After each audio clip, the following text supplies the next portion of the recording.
গল্পটি শুরু হয় বাংলাদেশ সেনাবাহিনীর একজন সাহসী সদস্য হৃদয় নিয়ে। তিনি বিমানে করে ঢাকা থেকে চট্টগ্রাম যাচ্ছিলেন। মেঘের ওপর দিয়ে বিমানটি যখন উড়ে যাচ্ছিল তখন ভেতরের সব যাত্রী বেশ হাসি খুশি মেজাজে ছিলেন। হঠাৎ এক অভাবনীয় দুর্ঘটনা ঘটে।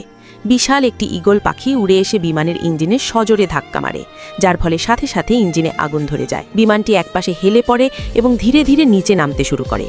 বিমানের ভেতরে যাত্রীদের মধ্যে আতঙ্ক ছড়িয়ে পড়ে এবং সবাই চিৎকার করতে থাকেন। ঠিক সেই সময় পাইলট ঘোষণা করেন যে যদি দ্রুত ইঞ্জিনের আগুন নেভানো না যায় তবে বিমানটি কোনো এক শহরের ওপর বিধ্বস্ত বা ক্র্যাশ হয়ে পড়বে। এই কথা শুনে সাহসী হৃদয় বিন্দুমাত্র দ্বিধা না করে নিজের কোমরে দড়ি বেঁধে বিমান থেকে ঝাঁপ দেন। তিনি বিমানের বাইরে জীবনের ঝুঁকি নিয়ে ইঞ্জিনের কাছে গিয়ে ঝুলে পড়েন এবং ফায়ার এক্সটিংগুইশার ব্যবহার করে ইঞ্জিনের আগুন পুরোপুরি নিভিয়ে ফেলেন।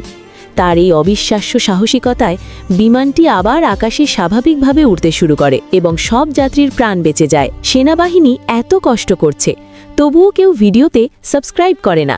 সাবস্ক্রাইব করলে সেনাবাহিনী ভালো থাকবে।